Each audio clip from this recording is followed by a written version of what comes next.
राहु और केतु का फलित करना एक असमंजस पैदा करता है कि आखिर इनका फलित करें तो कैसे करें, क्योंकि इन्हें फलित करने का तरीका बाकी ग्रहों से काफ़ी अलग है। और इसका जो आप कारण ढूंढने का प्रयास करें तो समझ में आता है कि बाकी ग्रहों के पास में राशि अधिपत्य मिला हुआ है। जैसे कि शुक्र है, शुक्र की अपनी राशि होती है वृषभ और तुला, और ये शुक्र मीन राशि के अंदर उच्च का होता है तो कन्या राशि में जाकर नीच का होता है।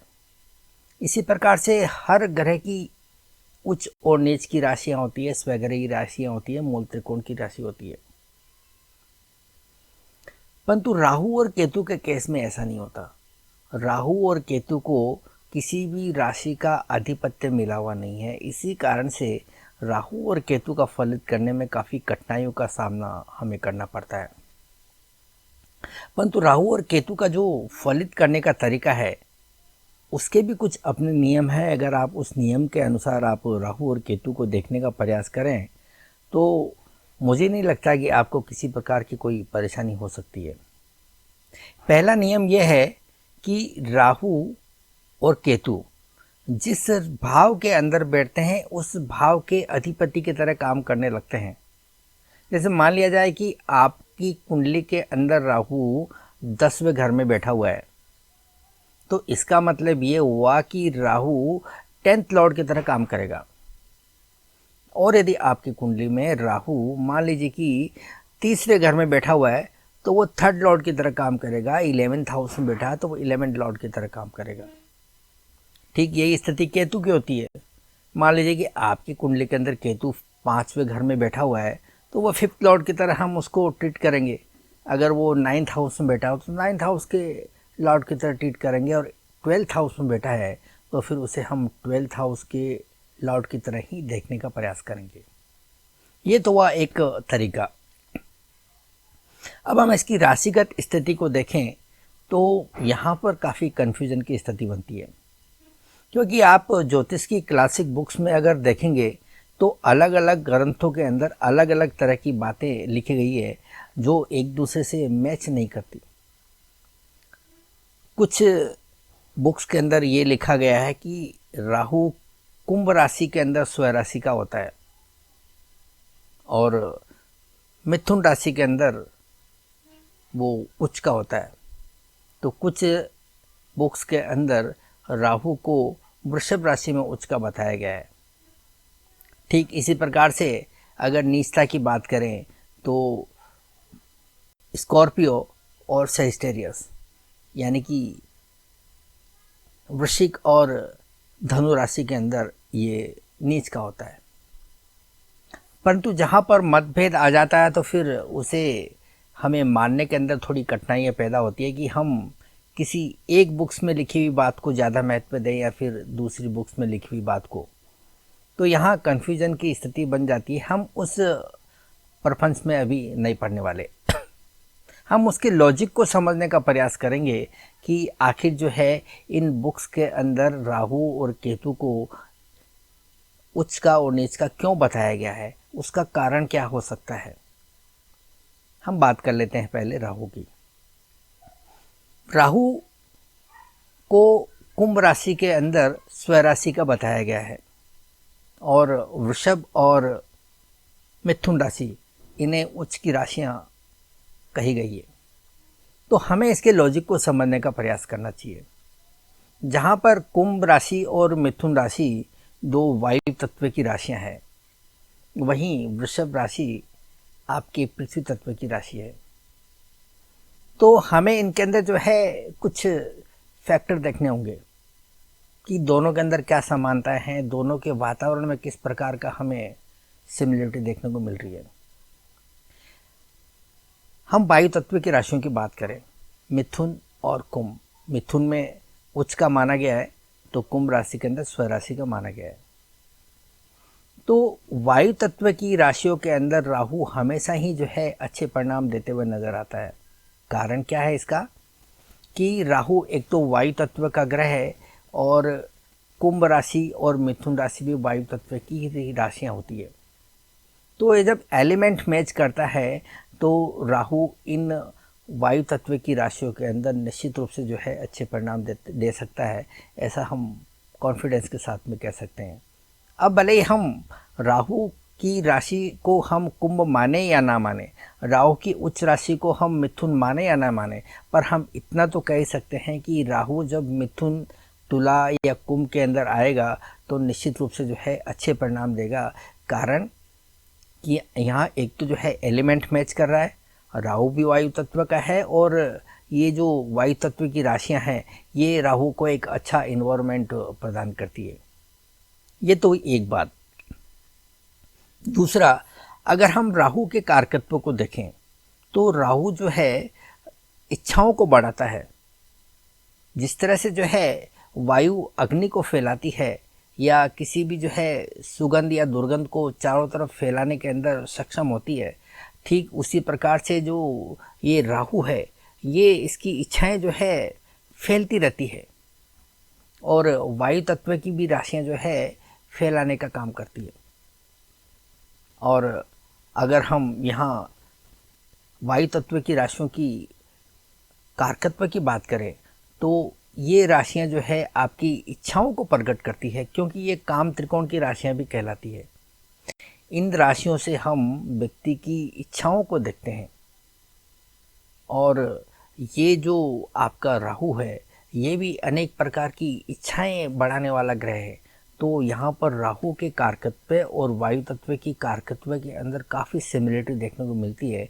इसलिए भी हम कह सकते हैं कि राहु यदि मिथुन राशि में होगा या कुंभ राशि में होगा या फिर तुला राशि में होगा तो इसे जो है अच्छा परिणाम देखते हुए ही हम देखेंगे। क्यों?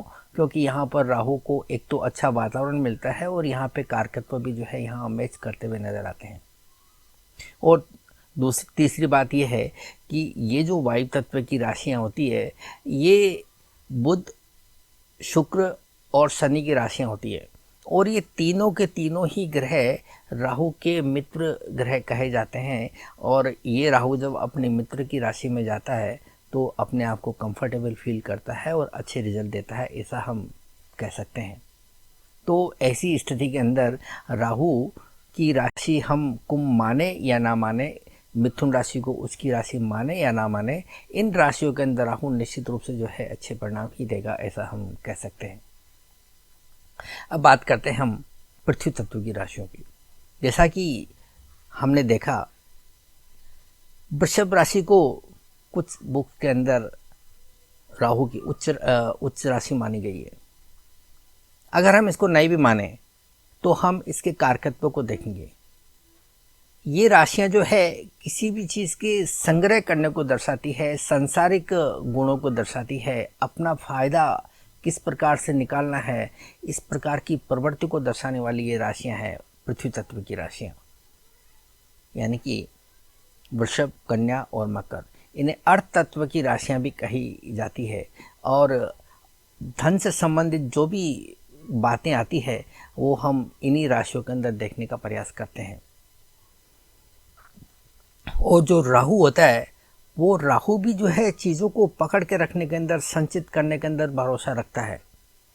यहाँ पर पृथ्वी तत्व की राशियाँ या अर्थ तत्व की जो राशियाँ होती है वृषभ, कन्या और मकर, इन राशियों के कारकत्व और राहु के कारकत्व के अंदर हमें काफ़ी समानताएं देखने को मिलती है। इस लिहाज से हम कहेंगे कि राहु जब इन राशियों के अंदर आता है तो निश्चित रूप से जो है अच्छे परिणाम देगा। तो जो सवाल हमारे सामने पैदा होते हैं उन सवालों के जवाब हमें अपने आप ही मिल जाते हैं जब हम किसी भी चीज़ को जो है लॉजिकली चेक करने का प्रयास करते हैं। तो हम अब इस पर्पस में ना पढ़कर इतना मानेंगे कि ये राहु जब पृथ्वी तत्व की राशियों के अंदर होगा या फिर वायु तत्व की राशियों में होगा तो निश्चित रूप से जो है अच्छा परिणाम देगा। और ये जो राशियां हैं पृथ्वी तत्व की राशियां और वायु तत्व की राशियां, ये सभी राशियां बुध, शुक्र और शनि के आधिपत्य वाली राशियां हैं और तीनों ही ग्रह राहु के मित्र कहलाते हैं। इसलिए इन राशियों में से किसी के अंदर भी राहु बैठेगा तो निश्चित रूप से जो है अच्छा परिणाम ही देगा। अब हम बात कर लेते हैं केतु की। केतु राहु से जो है अपोजिट होता है। तो राहु जहाँ पर पृथ्वी तत्व और वायु तत्व की राशियों में अच्छे रिजल्ट देता है, ठीक उसी प्रकार से केतु अग्नि तत्व की राशियाँ और जल तत्व की राशियों के अंदर अच्छे परिणाम देता है। जल तत्व की राशियों में केतु सबसे अच्छे परिणाम देता है, यानी कि कर्क, वृश्चिक और मीन।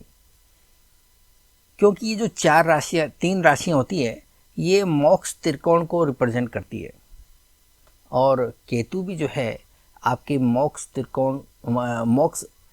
का कारक ग्रह माना जाता है। जब मोक्ष के कारक ग्रह को इस प्रकार की राशियां मिलती है, जल तत्व की राशियां, यानी कि ये मोक्ष त्रिकोण की राशियां, तो इन राशियों के अंदर केतु को एक अच्छा वातावरण मिलता है और केतु यहाँ पर बहुत अच्छे रिजल्ट देते हुए नजर आता है। ठीक इसी प्रकार से हम अग्नि तत्व की राशियों की बात कर लेते हैं।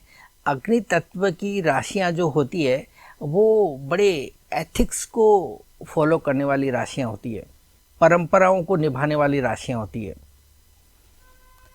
और जो धर्म और नीति की बात करने वाली राशियां होती है, कर्तव्य की बात करने वाली राशियां होती है।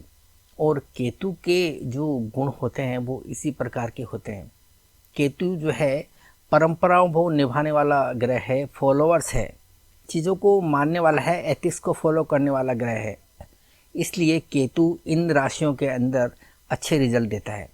और ये जो राशियां होती है अग्नि तत्व की, मेष, सिंह या धनु, ये राशियां सूर्य, बृहस्पति और मंगल, इन ग्रहों की राशियां होती है। इन ग्रहों की राशियां के अंदर केतु हमेशा ही अच्छे फल देता है, क्योंकि ये इन राशियों के अधिपति जो होते हैं ये केतु के मित्र होते हैं और मित्र की राशियों के अंदर केतु अपने आप को कंफर्टेबल फील करता है और अच्छे रिजल्ट देता है।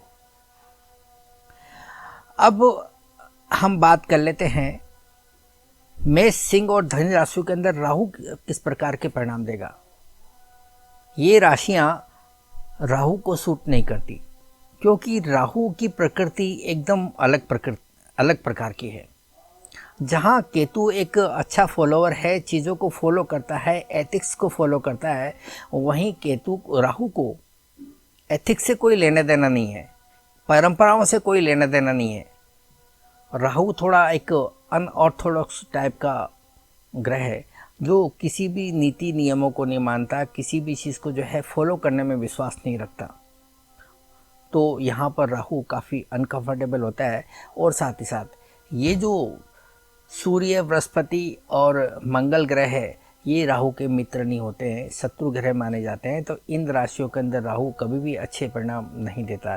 ठीक ऐसा ही हम जल तत्व की राशियों में राहु को देखकर कह सकते हैं कि इन राशियों के अंदर भी राहु अच्छे परिणाम नहीं दे सकता, क्योंकि राहु का जो स्वभाव होता है चीज़ों को पकड़ने का, चीज़ों को संग्रहित करने का और अटैचमेंट का जो गुण होता है वो राहु के अंदर होता है। और यहाँ पर ये जो राशियाँ होती है, मोक्ष त्रिकोण की राशियाँ होती है, ये डिटैचमेंट को दर्शाती। तो इन राशियों के अंदर राहु निश्चित रूप से जो है अच्छे परिणाम नहीं देगा, ऐसा हम कह सकते हैं।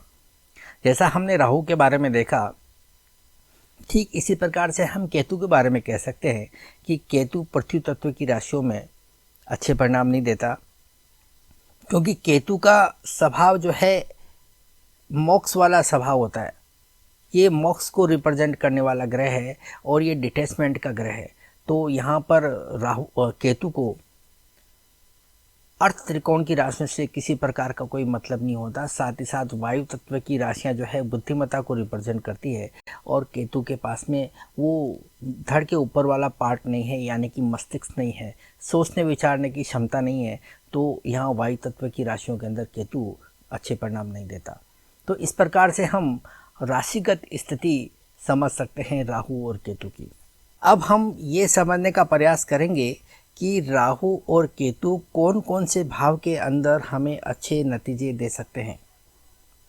सबसे पहले हम बात करेंगे राहु की। राहु को उपच्य भाव के अंदर अच्छे रिजल्ट देते हुए हम देख सकते हैं, क्योंकि उपच्य भाव के अंदर क्रूर ग्रह या जो नैसर्गिक पाप ग्रह होते हैं वो अच्छे परिणाम देते हुए नजर आते हैं, जैसे कि शनि, मंगल, राहु जैसे ग्रह।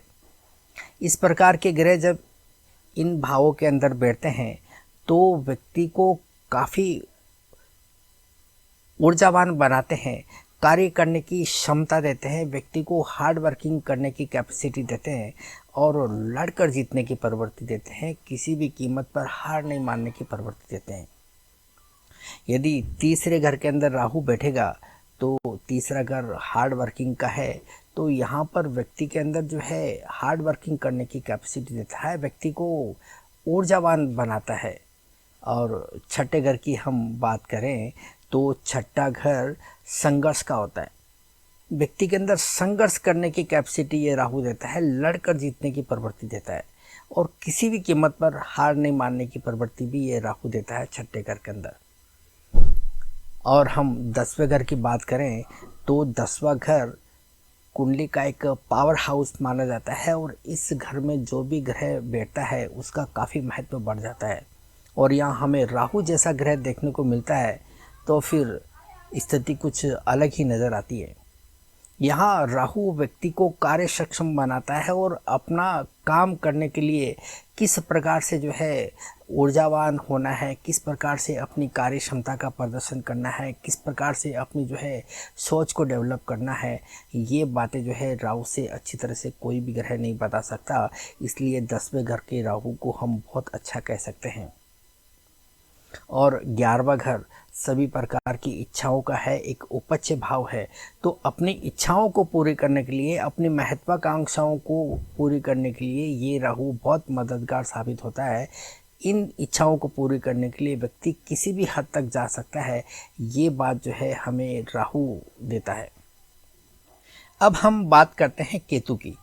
केतु को मोक्ष त्रिकोण के भाव के अंदर काफ़ी अच्छा माना जाता है, क्योंकि केतु भी एक मोक्ष का कारक ग्रह है और जब इस प्रकार के भाव के अंदर केतु बैठता है तो इसे अपने नतीजे देने के अंदर काफ़ी सहूलियत महसूस होती है, क्योंकि यहाँ पर इसे काफ़ी पोषक वातावरण मिलता है। और ठीक इसी प्रकार से धर्म त्रिकोण के भाव यानी कि 1, 5, 9 के अंदर भी केतु अपने आप को काफ़ी कंफर्टेबल पाता है, क्योंकि ये जो भाव होते हैं ये एथिकल वैल्यूज़ को दर्शाने वाले भाव होते हैं और ये धर्म और अध्यात्म की शिक्षा को देने वाले भाव कहलाते हैं। और जब इन भावों के अंदर ये केतु बैठता है तो अपने स्वभाव के अनुसार धर्म और अध्यात्म की शिक्षा किस प्रकार से लेनी है, किस प्रकार से एथिकल मूल्यों को समझना है, इस प्रकार की कार्यों के लिए ये केतु जो है यहाँ पर काफ़ी अच्छे नतीजे देते हुए नज़र आता है। तो यहाँ हम कह सकते हैं कि धर्म के त्रिकोण और मोक्ष त्रिकोण के भावों के अंदर केतु अच्छे नतीजे दे सकता है। और इन दोनों ही ग्रहों की अगर हम बात करें राहु और केतु की, तो इनके बारे में हम कह सकते हैं कि ये जिस भाव के अंदर बैठेंगे उस भाव का आधिपत्य ग्रहण करेंगे। तो ऐसी दशा में यदि केंद्र के भावों के अंदर बैठेंगे तो केंद्र की ऊर्जा इनके अंदर समाहित हो जाएगी, और ये त्रिकोण के भाव के अंदर बैठेंगे तो वो त्रिकोण की गुणवत्ता है वो इन ग्रहों के अंदर हम देख सकते हैं। तो इस प्रकार से हम इन राहु और केतु की भावगत स्थिति को समझकर इनका आकलन कर सकते हैं। जब हम किसी भी बर्थ चार्ट का आकलन करते हैं तो दृष्टियों का अपना एक महत्व होता है, और राहु और केतु के केस में भी हमें दृष्टियों की ज़रूरत पड़ती है। परंतु बहुत सारे विद्वान ऐसे हैं जिन्होंने इस राहु और केतु की दृष्टियों को मानने से नकार दिया है। उनका कहना है कि राहु और केतु की दृष्टियाँ काम नहीं करती। इसके विपरीत कुछ विद्वानों का ऐसा भी कहना है कि राहु और केतु के केस में 5वीं, 9वीं और 7वीं दृष्टि काम करती है। अगर हम क्लासिक बुक्स की बात करें तो इन बुक्स के अंदर भी जो है हमें मत भिन्नता देखने को मिलती है। कुछ बुक्स के अंदर इन ग्रहों की दृष्टियों को महत्व दिया गया है, तो कुछ के अंदर इनका जिक्र ही किया हुआ नहीं है। तो हम अगर मेजॉरिटी की बात करें तो 5वीं, 9वीं और 7वीं दृष्टि इन दोनों ग्रहों को मिली हुई है, ऐसा हम कह सकते हैं। और अगर हम प्रभाव की बात करें तो जहाँ राहु की दृष्टियाँ हमें काम करती हुई नज़र आती है, तो केतु की दृष्टि उतनी प्रभावी नज़र नहीं आती। इनका बहुत न्यूनतम असर हमें देखने को मिलता है। तो जहाँ तक हम दृष्टियों की बात करें, केतु के केस में ये कम प्रभावी होती है और राहु के केस में ये दृष्टियाँ जो है काम करती हुई नज़र आती है। अगर हमें राहु की दृष्टि का प्रभाव देखना हो तो जब ये दृष्टि डिग्री टू डिग्री जाती है तो उसका प्रभाव हमें ज़्यादा देखने को मिलता है। मान लीजिए कि आपका राहु कुंडली के अंदर छठे घर में बैठा हुआ है, तो उसकी 5वीं दृष्टि जाएगी कुंडली के 10वें घर पर। तो यहाँ हमें राहु की डिग्री देखना होता है कि राहु कितने डिग्री का है। मान लीजिए कि 5वें घर में आपका राहु 10 डिग्री का बैठा हुआ है, तो जब इसकी दृष्टि कुंडली के 10वें घर पर जाएगी तो हमें 10 डिग्री के आसपास अपना ध्यान केंद्रित करना है। यानी कि 10 डिग्री के आसपास जो ग्रह बैठा होगा उस ग्रह के ऊपर इस राहु का प्रभाव ज़्यादा देखने को मिलेगा। 10 डिग्री से 5 डिग्री कम या 5 डिग्री अधिक हो सकता है। यानी कि जो ग्रह 5 डिग्री से लेकर 15 डिग्री के बीच में स्थित होगा, उस ग्रह के ऊपर राहु का प्रभाव ज़्यादा देखने को मिलेगा दृष्टि वाइज। इसी प्रकार से हम 9वीं दृष्टि की बात कर सकते हैं, 7वीं दृष्टि की बात कर सकते हैं। इस प्रकार से आप यदि राहु और केतु की दृष्टियों का आकलन करेंगे तो ये आपको ज़्यादा प्रभावी ढंग से काम करती हुई नज़र आएंगी। तो ये था एक विश्लेषण जिसमें हमने राहु और केतु के फलित को समझने का प्रयास किया। मुझे उम्मीद है कि ये विवरण आपके लिए यूज़फुल रहेगा। और अगर आपने चैनल को अभी तक सब्सक्राइब नहीं किया या फिर आप इस चैनल पर नए हैं तो आप इस चैनल को सब्सक्राइब करके बेल आइकन का बटन हिट कर दीजिए, क्योंकि इस चैनल पर ज्योतिष से रिलेटेड वीडियो लगातार अपलोड होते रहते हैं। और यदि आप में से कोई भी किसी भी समस्या पर मुझसे कोई कंसल्टेंसी लेना चाहे या फिर मुझसे ज्योतिष सीखना चाहे तो आप नीचे दिए हुए नंबरों पर डायरेक्ट कॉल कर सकते हैं या फिर व्हाट्सएप मैसेज कर सकते हैं। तो आज के लिए इतना ही। मिलते हैं अगली वीडियो में किसी और नई जानकारी के साथ में। तब तक इजाज़त। Thank you.